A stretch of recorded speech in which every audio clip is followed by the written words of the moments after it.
세 아들을 둔 가난한 어머니 한 분이 이 세 아들들 문제로 당시에 현자라고 일컬어지는 아주 유명한 분을 찾아가서 어떻게 했으면 좋겠느냐고 지금으로 말하면 상담을 하게 돼요.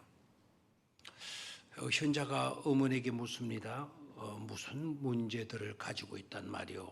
그랬더니 어머니가 대답합니다.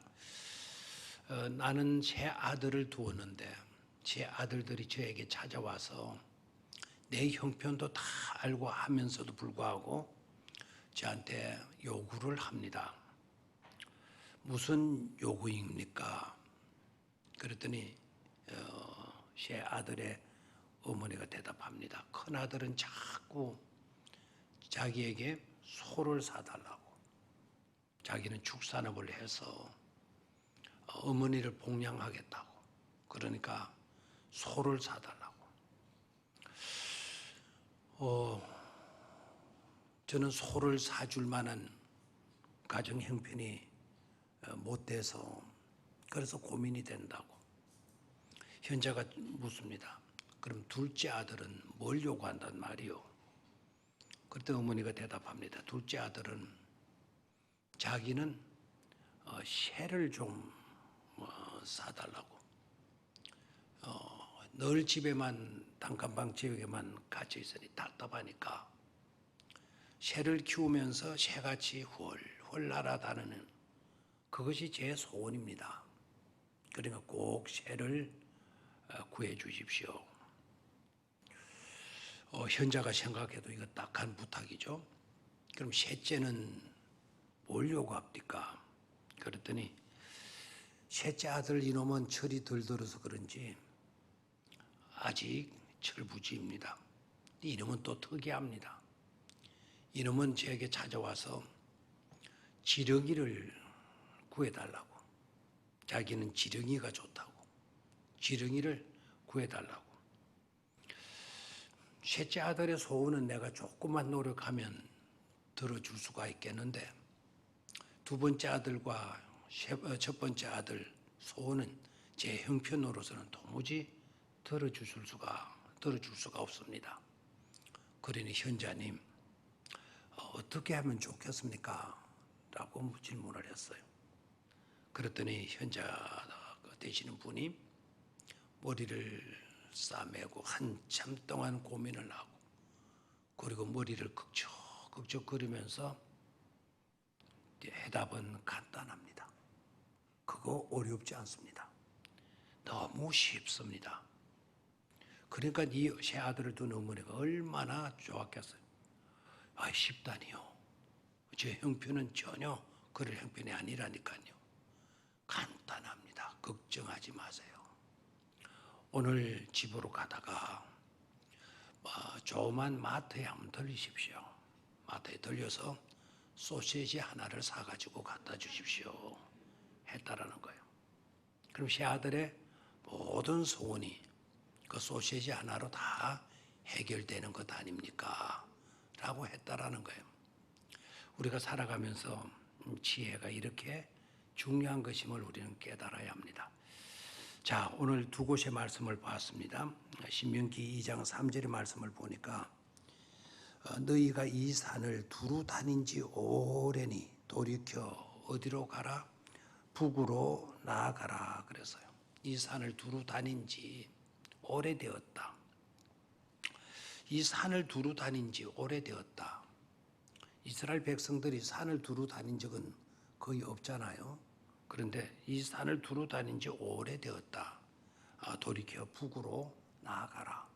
무슨 말이겠습니까? 너희가 이 광야에 나온 지 오래되었지 않느냐. 그리고 너희들이 이곳이 좋다고 이곳에 계속 머문 지가 오래되었지 않았느냐.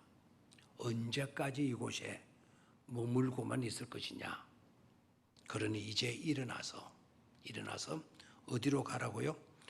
어디로 가라고요? 북으로 나아가라. 오늘 우리들에게는 좀 적용하기가 좀 까다로운 그런 말씀이 되겠죠.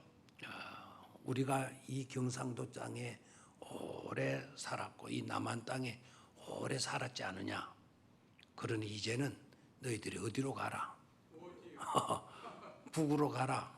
북한으로 가라. 그러면 아주 또 곤란한 그런 문제가 되어지겠습니다. 오래 머물렀으니 이제 길을 떠나서 행군을 계속해서 북으로 가라라고 이렇게 요구를 하고 있습니다. 자, 그 다음에 1장으로 좀 갑니다. 1장 6절로 7절 말씀을 좀 보도록 하겠습니다. 신명기 1장 6절에서 7절. 신명기 6장 1절에 7절 화면에 떠 있습니다. 화면을 같이 보도록 하죠. 시작. 우리 하나님 여호와께서 호렙산에서 우리에게 말씀하여 이르시기를 너희가 이 산에 거주한 지 오래니 7절 방향을 돌려 행진하여 아모리 족속의 산지로 가고 그 근방 곳곳으로 가고 아라바와 산지와 평지와 네겝과 해변과 가나안 족속의 땅과 레바논과 큰 강 유브라데까지 가라 라는 말씀을 하고 있어요. 그러니까 1장에서 하신 말씀하고 2장에서 하신 말씀하고 내용은 같습니다.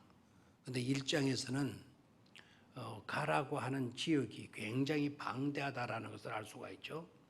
가까이는 아모리 족속의 산지, 그리고 그 근처로 가고, 그 다음에 아라바와 산지, 평지와 네겝으로 가고, 평지와 네겝의 평지는 이 사해바다 근처예요. 사해바다, 네겝의 사막이라고 하는 것은 이스라엘의 최남쪽 지역입니다. 이스라엘의 제일 남쪽 지역이 네겝입니다. 근데 옛날에는 이 네겝가 사막이에요. 사막이고 광야입니다. 근데 지금 가보면 여러분 기절초풍할 정도의 이 네겝가 어떻게 달라졌는가 하니까 여기가 아주 농작물 단지가 됐어요. 아주 과일 단지, 가수원 단지라 그러나요? 그 과일을 많이 파인애플, 바나나, 오렌지, 그다음에 아몬드, 이런 거를 심어가지고 아주 대추 야자가 또 유명하죠. 이런 걸 심어놓은 아주 그 기름진 땅이 되어져 있습니다. 그런데 아직도 이 네겝은 아직 사막 지역이 굉장히 많죠. 그리고 가나안 족속의 땅과 가나안 족속의 땅이 어디죠? 바로 가나안 족속의 땅이 어디죠? 가나안 족속의 땅 굉장히 어렵습니까? 가나안 족속이 살고 있는 땅이 가나안 땅 아닙니까? 가나안 땅. 그 가나안 땅은 하나님이 이스라엘 백성들에게 무슨 땅으로 주었죠? 약속의 땅, 축복의 땅, 가나안 복지, 젖과 꿀이 흐르는 땅이라고 알려져 있는 바로 그 사람들이 살고 있는 가나안 족속들이 살고 있는 가나안 땅과 그 다음에 레바논과 큰 강 유브라데까지 가라. 저 레바논과 유브라데 강이 어디 있느냐 하면 지금 이란 이라크 지역입니다. 이란, 이라크, 시리아 지역이에요. 시리아 밑에가 지중해 쪽으로가 레바논, 시리아, 이란, 이라크, 사우디아라비아 이렇게 되어져 있죠.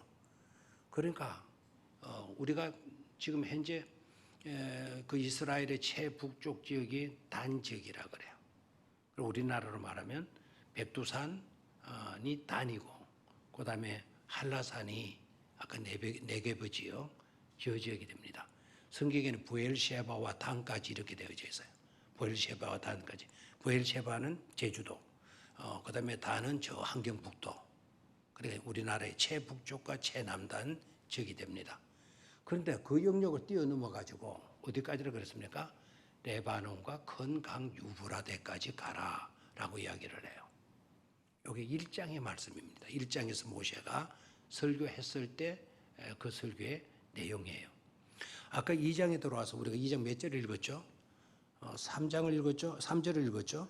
자, 3절의 말씀이 뭐였습니까? 너희가 이 산을 두루 다닌 지 오래니 돌이켜 어디로 가라? 북으로 가라. 돌이켜 북으로 가라. 이제 턴해서 now turn north, now turn north. 너희들이 방향을 틀어가지고 이제는 북쪽으로 가라라고 지시를 해요. 그러면 그 북쪽이 바로 어디겠습니까? 지금 시내의 반도에 이스라엘 백성들이 머물러 있는데 너희들이 이곳에 머문 지가 너무 오래됐어.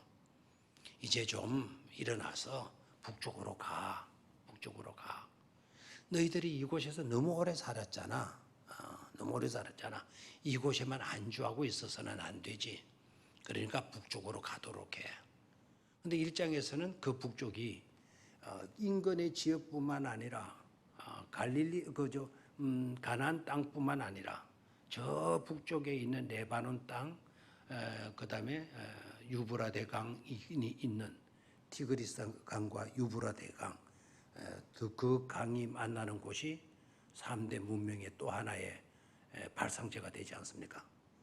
유브라데 강 지역이 3대 문명의 발상지, 애굽중에는 나일 강이 3대 그 문화의 발상지가 되잖아요. 고대. 그곳까지 가라고 이렇게 말씀을 하셔요. 자, 여기에서 우리가 오늘 들어야 될 것 바로 뭡니까? 안주하지 말라는 거예요. 여기에서 안주하지 말라는 겁니다. 이곳에서 계속 머물러 있거나 지체하고 있어서는 안 된다는 겁니다. 그러면 우리는 그래 맞아 한 곳에 계속 머물러 있어서는 안 되지. 목표지향적으로 하나님이 지시한 동으로 우리는 가야 되는 거지. 맞아. 그런데요, 그걸 다 아는 거예요. 이스라엘 백성들이 다 모르는 게 아니에요. 다 압니다. 다 알면서도 불구하고 왜 전진하지 못했느냐? 왜 앞으로 나아가지 못했느냐? 이유가 있어요. 왜 이곳에 오래도록 머물러 있었습니까? 그 이유가 있죠. 첫 번째 이유가 바로 뭡니까? 지쳤다는 거예요. 첫 번째는 뭐하다? 지쳤다. 지쳤다라는 말을 다른 말로 표현하면 뭐가 되겠습니까? 우린 피곤하다는 거예요. 그래서 영어로는 지쳤다, 피곤하다라고 하는 단어가 똑같아요. 그래서 우리는 지금 지쳐 있다. 우리는 너무 먼 길을, 광야 생활을 해왔기 때문에 우리는 피곤해. 그래서 전진한다라는 것은 이건 우리에게 맞지를 않아. 하긴 할 거야. 언젠가는 하긴 하겠지만 우리는 지금 지쳐있는 상태로서 지금은 아니야. 아직은 아니야. 그런 생각에 사로잡혀 있었던 거죠. 또 하나는 이들의 사고방식 속에는 항상 과거지향적이에요. 과거지향적.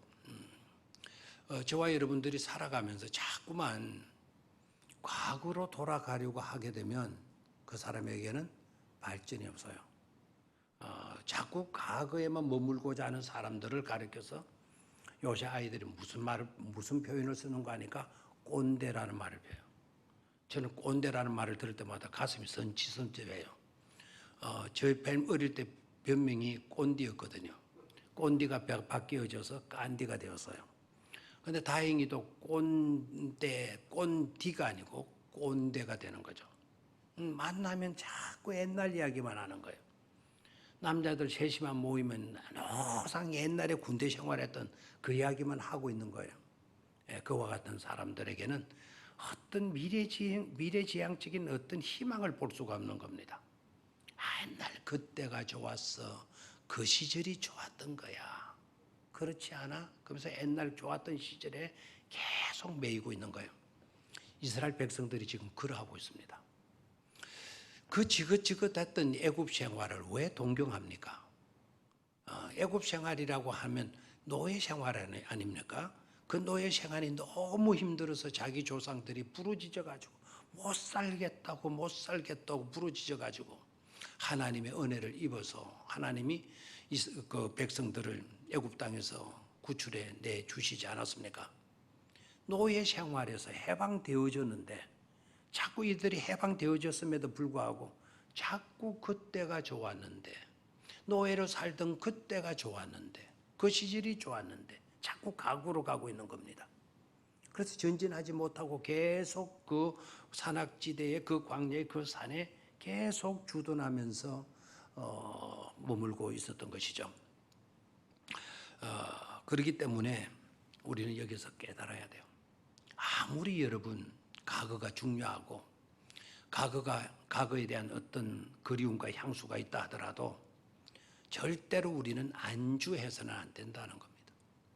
안주하려고 해도 세상이 그냥 두지를 않아요. 나는 안주한다 싶으지만은 세월은 흘러가거든요. 내가 안주하는 그 순간부터 나는 퇴보하기 시작해요. 그러면 사람들이 질문해요. 나는 가만히 있는데 무슨 퇴보입니까? 아닙니다. 나는 가만히 있어도 퇴보입니다. 왜요? 시간은 흘러서 저만큼 가 있는데요. 나는 이 자리에 계속 남아있다 하더라도 나는 지금 퇴보하고 있는 겁니다. 그래서 하나님 너희들 여기 안주해서는 안 되지. 이렇게 안주하고 있다가는 너네들은 퇴보하는 인생 되고 마라. 그리고 너희들이 그리워하고 동경해야 될 것이 있지. 그 노예 생활하는 그것을 너희들이 동경한다니. 이거 정말 이해가 되지 않는구나. 우리가 그 노예 생활 동경하는 게 아닙니다. 백성들이 반문했겠죠. 그럼 하나님 또 질문했겠죠. 그렇다면 너네들이 왜 지난날, 왜 애굽 생활에 대해서 동경하냐? 하나님이 물어보셨겠죠. 그러면 이스라엘 백성들은 뭐라고 그래요? 우리가 동경하는 것은 노예 생활이 아니라 고깃가마에서 나오는 고기 삶는 냄새가 지금 그립습니다. 그 말은 무슨 말이죠? 고기가 먹고 싶은 겁니다. 고기가. 지금 이 광야에서 우리가 뭐 먹고 살고 있습니까?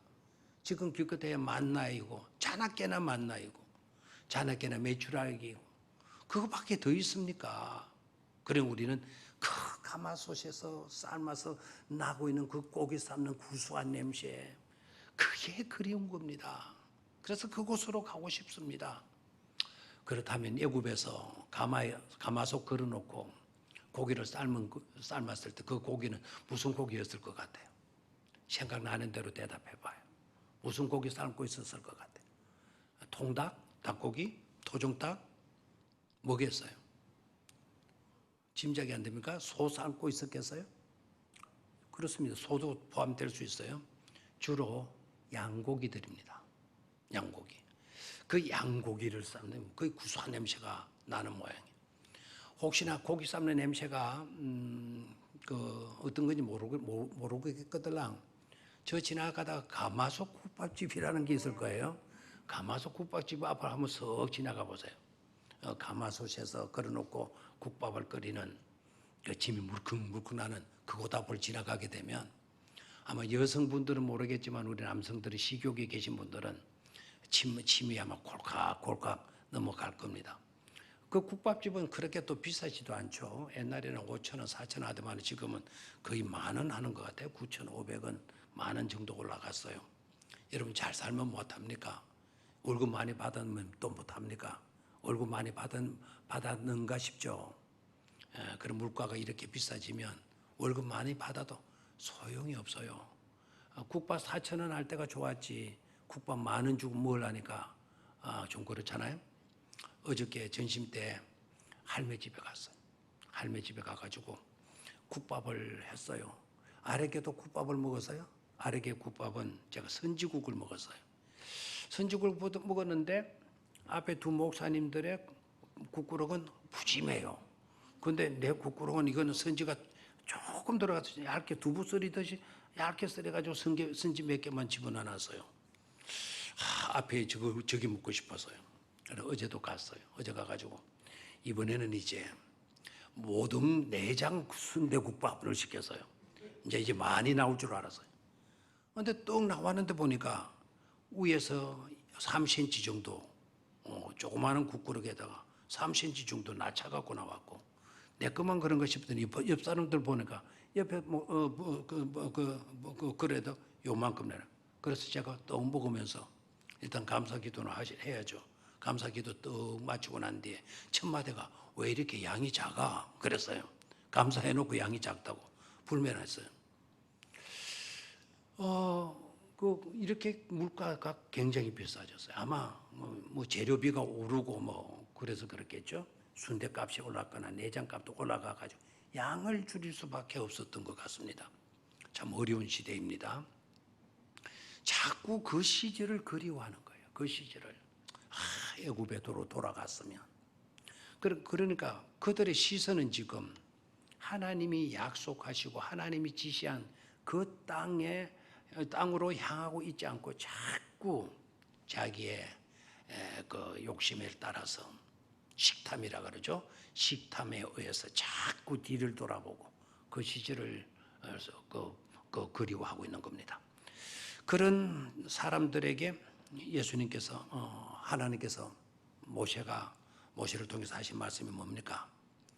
이제 너네들이 일어나서 돌이켜서 어디로 가라고? 북으로 나아가라고.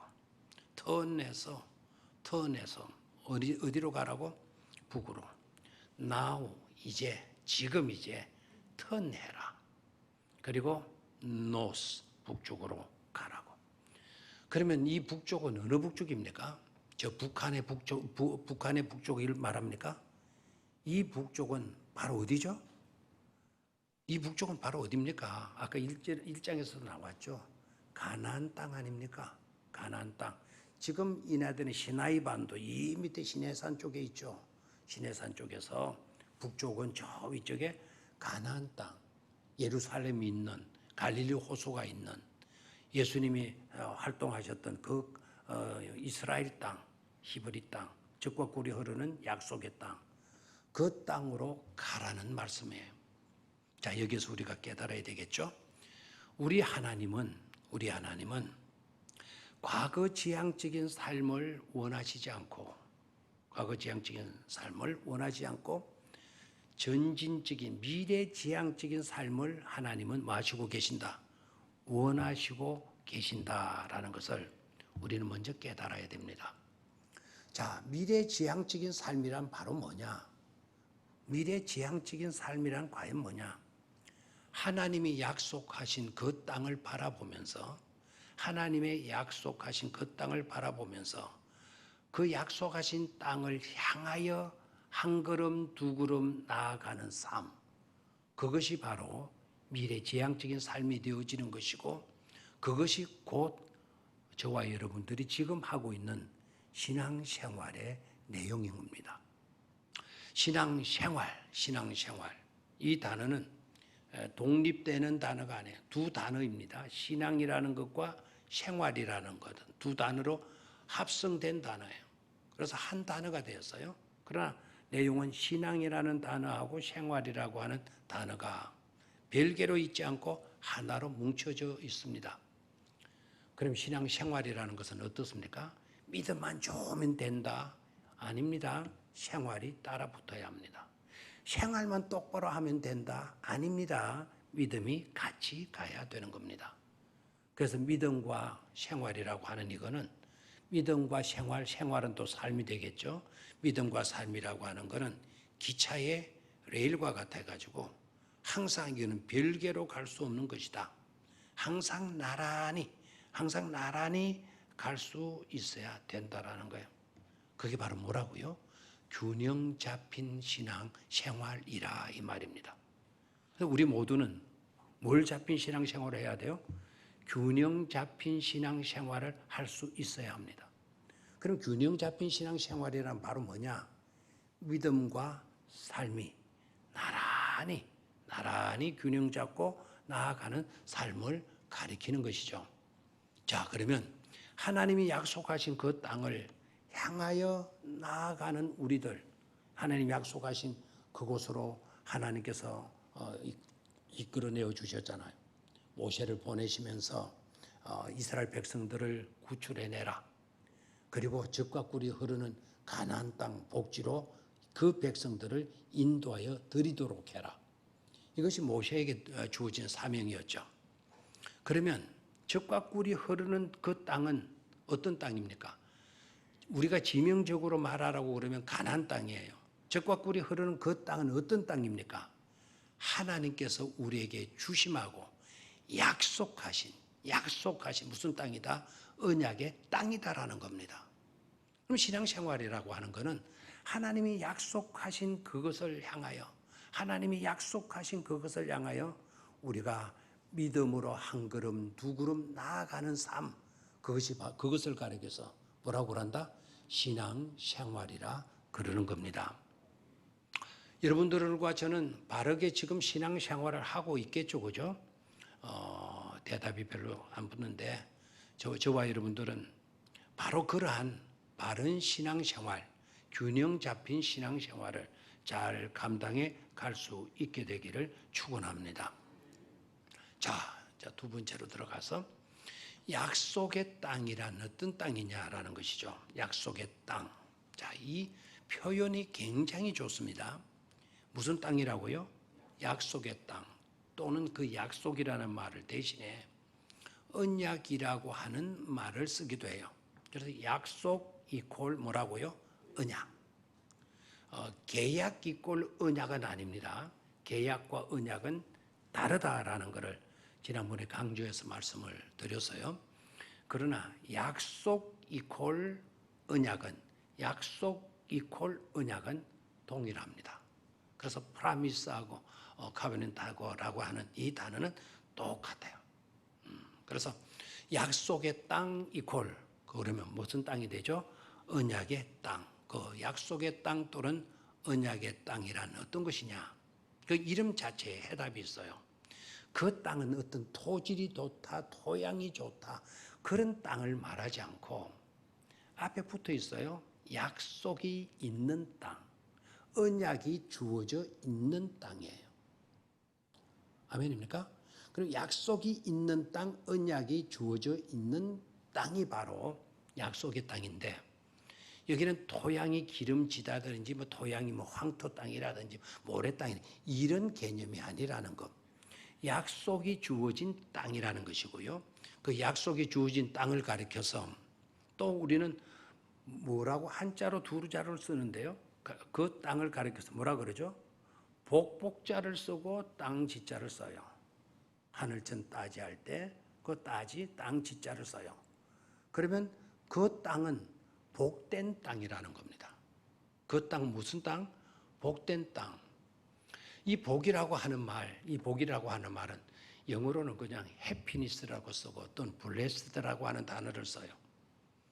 산상수훈에서 복 있는 사람이 뭘 이야기해요? 팔복을 이야기하면서 성경에는 해피니스라고 쓰기도 했고 블레싱이라고 하는 단어를 쓰기도 했어요.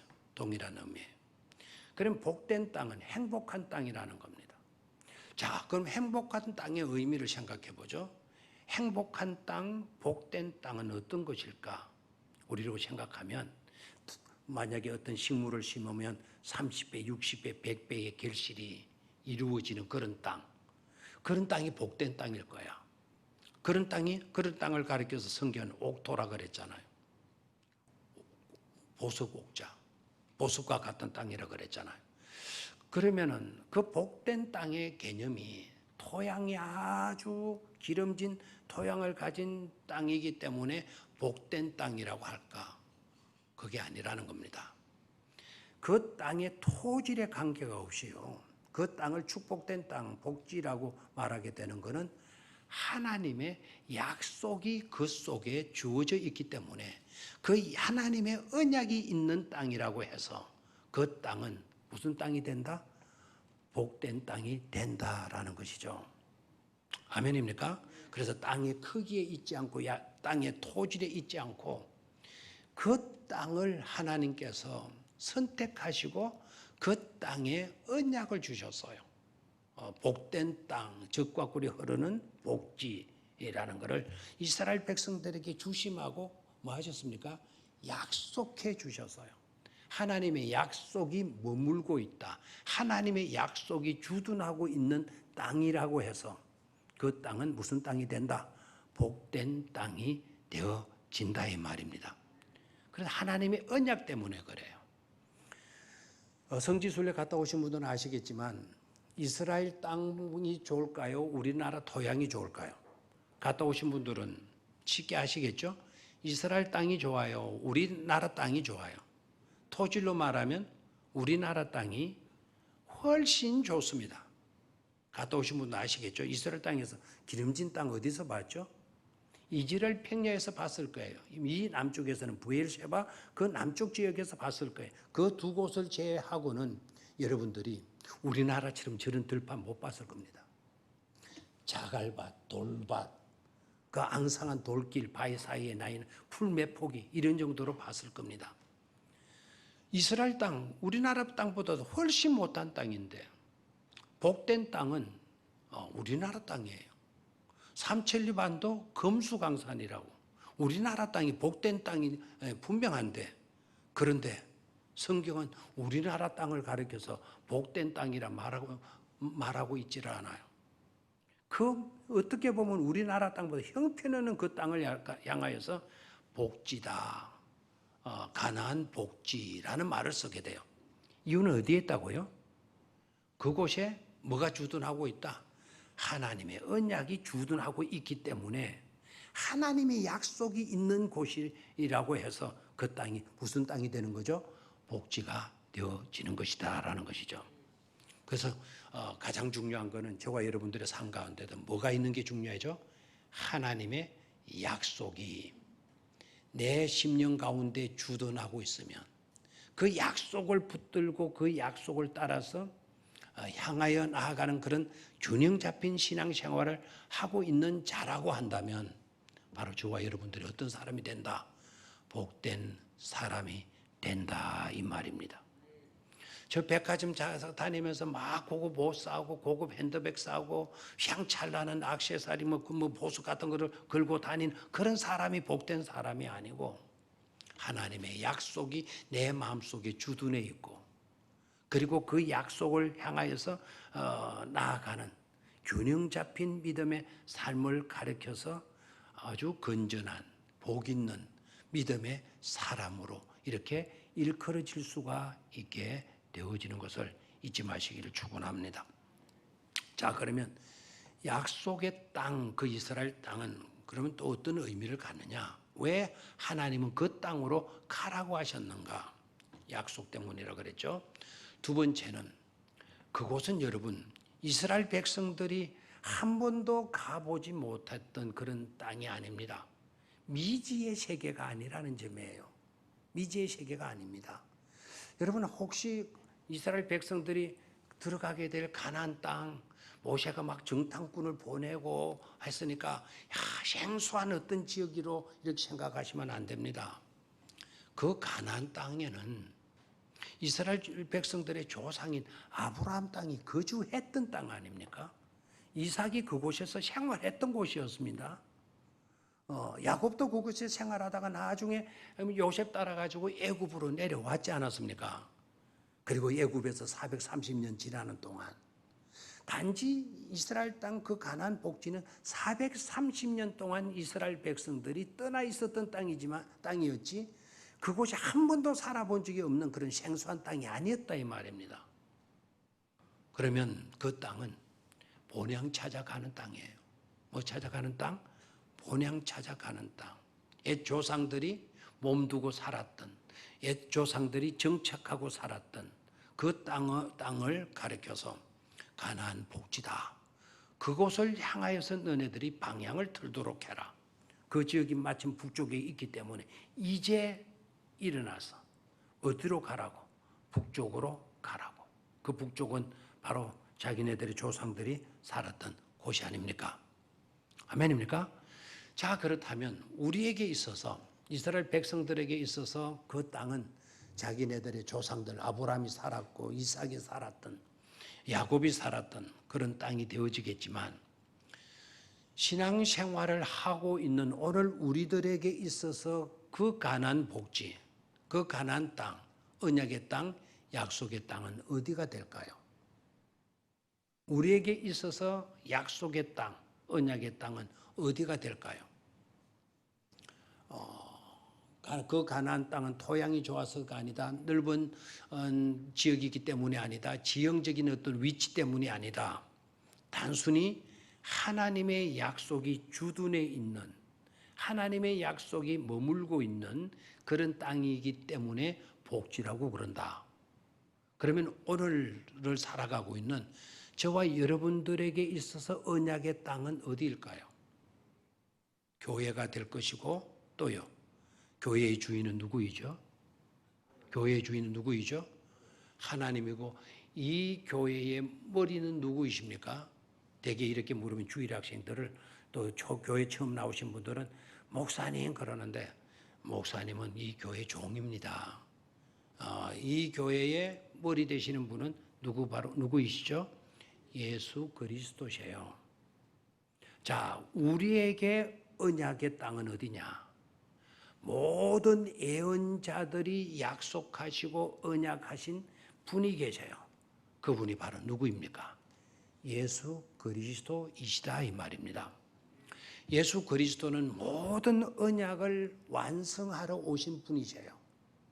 여러분, 예수님은 율법을 폐기하기 위해서 오셨다 그랬어요. 율법을 완성하시기 위해서 오셨다 그랬어요. 율법이 쓸모없으니까 휴지 조각이야. 코푼 종이에 지나지 않아. 이제는 이것은 폐기 처분해야 돼. 예수님께서 율법을 폐기 처분하시기 위해서 이 땅에 오셨나요? 아닙니다. 분명히 아셔야 합니다. 예수님이 율법은 쓸데없는 거야. 지금은 은혜의 시대이고 지금은 성령의 시대야. 지금은 신약 시대이지 않아. 지금 성령이 역사하는 성령의 시대야. 율법이라는 건 이젠 필요 없어. 폐기 처분해버려야 돼. 그것을 위해서 오신 분을 착각하면 안 됩니다. 우리 주님께서 분명히 말씀하셨어요. 나는 율법을 폐하러 온 것이 아니라 율법을 뭐하러 오셨다? 완성하러 오셨다라는 거예요. 아멘입니까? 그래서 구약의 율법이 50%의 문제를 다루었다면 예수님 오셔서 율법이 다루지 못했던 50%의 영역을 예수님이 다루신 거예요. 이해가 되겠습니까? 그래서 그 율법이 이제 보충이 되고 완성이 되어진 거죠. 율법이 이제 완성되어진 것입니다. 우리에게 있어서 예수 그리스도는 누구냐? 예수 그리스도는 모든 선지자들, 모든 예언자들이 약속했고 예언하신 그런 분이 바로 누구세요? 예수 그리스도이신 줄로 믿습니까? 예수 그리스도는 언약의 표상이에요. 언약의 표상이고 언약 자체입니다. 하나님의 언약 자체가 바로 누구이시다? 예수 그리스도세요. 저와 여러분들의 약속의 땅, 언약의 땅은 어떤 지형적인 그런 것을 생각하지 마시고 저와 여러분들에게 있어서 약속의 땅은 바로 누구이시다? 예수 그리스도이시다라는 것을 깨달아야 합니다. 아멘입니까? 그래서 우리는 예수 그리스도 안에 거할 때 우리는 진정한 축복된 행복한 자들이 되어질 수가 있는 것이죠. 자, 마지막 세 번째 다루어야 될 것은 그렇다면 그 약속의 땅을 우리가 어떻게 차지할 수 있는가? 어떻게 차지할 수 있는가? 첫 번째 요소는요, 약속의 땅을 어떻게 차지할 수 있는가? 일단은 우리가 일어나서 전진해야 돼요. 과거에 우리가 주둔에 앉아 있어서는 안 되는 거예요. 한 자리에 정치하고 있어서는 안 돼요. 안주하고 있어서는 안 돼요. 그래서 먼저 우리는 약속의 땅에 들어가려면 그 언약의 성취를 우리가 맛보려고 하게 되면 우리는 뭐 해야 된다? 행동해야 된다는 거예요. 다시 한번 우리 뭐 해야 된다? 행동해야 된다. 어떤 행동이냐? 언약을 향한 전진이에요. 언약을 향해서 전진해 나아가는 것입니다. 여러분 사자성어 중에 수주대토라고 하는 말 들어보셨습니까? 수주대토. 조금 생소할 겁니다. 한자로 한번 볼까요? 수주대토. 한 농부가 그루터기 밑에 앉아가지고 시름시름 일은 안 하고 기대서 쉬고 있어요. 그런데 그 농부가 계속 저렇게 일 열심히 하다가 한 번씩 쉬는 것이 아니고 하루 종일 저렇게 쉬고 있는 거예요. 왜 그러냐? 열심히 일하던 농부인데 한 번은 턱 보니까 웬 산토끼 한 마리가 막 달려오더니 막 정신없이 달려오더니 그 나무 둥지에 자기 머리가 딱 부딪혀가지고 그 자리에서 푸닥푸닥하고 그냥 적사해버리는 거예요. 근데 이 농부는 그 토끼를 주워가지고 와가지고는 껍질을 벗겨가지고 그날 밤에 멋있게 토끼탕을 해먹었다는 것 아닙니까? 근데 문제는 그러한 행운이 또 올까봐 열심히 일하던 거 다 포기하고 날마다 저렇게 앉아가지고 토끼가 쫓아와가지고는 그 나무 기둥에 머리를 쳐박고 죽지는 않나. 그런 요행을 기다리는 데서 나온 것이 바로 수주대토입니다. 하나님은 저런 삶을 기뻐하지 않아요. 요행을 기다리고 계속 어떤 좋은 일이 있지 않겠나. 역사가 아놀드 토인비는 저것을 가리켜서 하비우스라고 그랬어요. 저런 현상을 가리켜서 하비우스. 이 말은 무슨 말인가 하니까 옛날에 어떤 정치를 하는 분들이 창의적인 어떤 것을 개발해가지고 나라를 아주 새롭게 했어요. 혁신을 일으켰어요. 근데 혁신을 일으켰는데 이 사람들은 창의적인 생각을 가지고 혁신을 일으키는 그건 맞는데 나라를 새롭게 하고 완전히 나라를 혁신시키는 많은데 근데 언제까지라도 시대가 이렇게 변화되었는지도 불구하고 옛날 그 사용했던 혁신적인 그 일들에만 사로잡혀 머물러 있게 되어질 때는 결국 나라의 발전을 역행시키는 나라의 역사를 퇴보시키는 그와 같은 어리석음이 되어진다. 그래서 수주대토라는 말을 아놀드 토인비는 하비우스라고 하는 단어로 써요.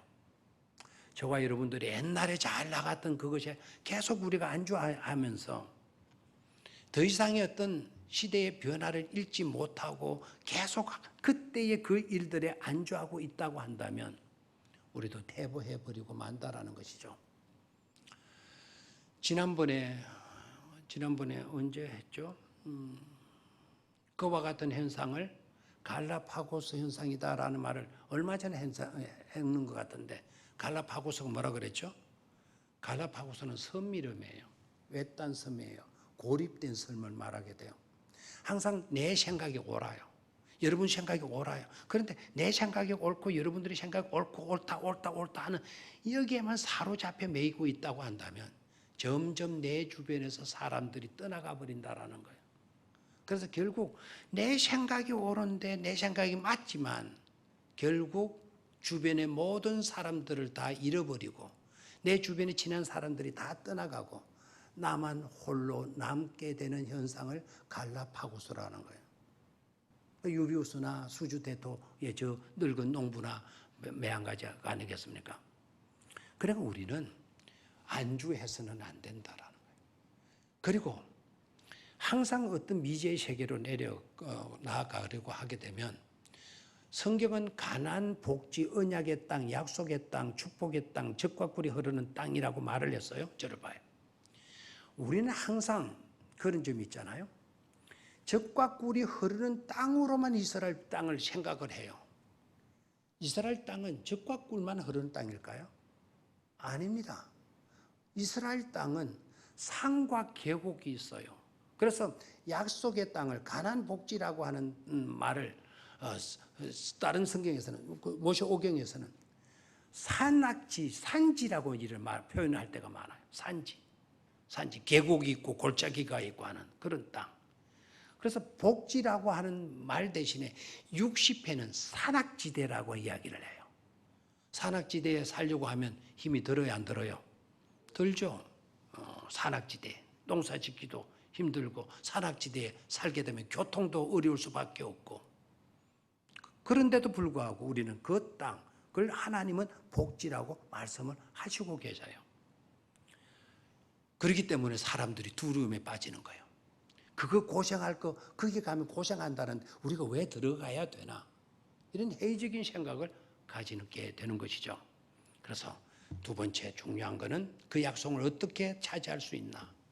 믿음으로 도전하는 것이다 이 말입니다. 뭐라고요? 믿음으로 도전해야 된다라는 거예요. 가나안 땅은 여러분 아무도 살지 않은 빈 땅이었어요. 가나안 땅에 어떤 사람들이 살고 있었어요. 빈 땅에 가서 우리 터 닦고 집만 지으면 되는 땅이었습니까? 아니죠. 가나안 땅에는 몇 족속이 살고 있었죠? 7족속이 살고 있었죠. 그 7족속들의 특징이 뭐죠? 자이언트들 아닙니까? 거인들이에요. 거인족, 난쟁이족들이 살고 있는 거인족들이 살고 있는 거예요.